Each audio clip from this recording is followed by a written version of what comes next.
operation সিন্দুৰৰ স্মৃতি ৰক্ষাৰ বাবে তৎপৰ গুজৰাট নিৰ্মাণ হ'ব সিন্দুৰ বন ভাৰত আৰু পাকিস্তানৰ মাজত শেহতীয়াকৈ সংঘটিত আক্ৰমণ প্ৰত্যাক্ৰমণৰ ঘটনাৰ স্মৃতিত গুজৰাটত নিৰ্মাণ হ'ব এখন ৰাজহুৱা উদ্যান ইয়াৰ বাবে গুজৰাট চৰকাৰে ভাৰত পাকিস্তান সীমান্তত বিচাৰি উলিয়াইছে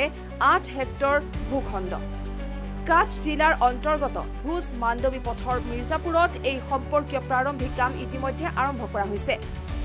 কাছ জিলাৰ আয়ুক্ত আনন্দ পেটেলে কয় যে গুজৰাটৰ এই অঞ্চল এক ঐতিহাসিক ঘটনাৰ সাক্ষী অপাৰেশ্যন সিন্দুৰৰ সময়ত এই অঞ্চলত শত্ৰুপক্ষৰ তৰফৰ পৰা 600তকৈ অধিক ক্ষেপণাস্ত্ৰ আৰু ড্ৰোনৰ আক্ৰমণ চলিছিল ভাৰতীয় পক্ষই ইয়াৰ অধিকাংশকে প্ৰতিহত কৰিবলৈ সক্ষম হৈছিল এই স্মৃতি যুগমীয়া কৰা আমাৰ দায়িত্ব আৰু হেহে গঢ়ি তোলা হ'ব সিন্দুৰ বন তেওঁ কয় যে এই উদ্যানৰ নিৰ্মাণৰ কাম সম্পূৰ্ণ কৰিবলৈ 1 পৰা 1.5 বছৰ পৰ্যন্ত সময়ৰ প্ৰয়োজন হ'ব উল্লেখযোগ্য যে এই ভূখণ্ডতে বিগত 28 মেত এক বিজয় সমাৱেশত অংশগ্ৰহণ কৰিছিল প্ৰধানমন্ত্ৰী নৰেন্দ্ৰ মোদীয়ে সেই উপলক্ষে তাত আয়োজন কৰা হৈছিল এক বৃক্ষৰোপণ কাৰ্যসূচী ইয়াৰে ইয়াত ধৰি গঢ়ি তুলিবলৈ বিচৰা হৈছে এই নতুন ৰাজহুৱা উদ্যান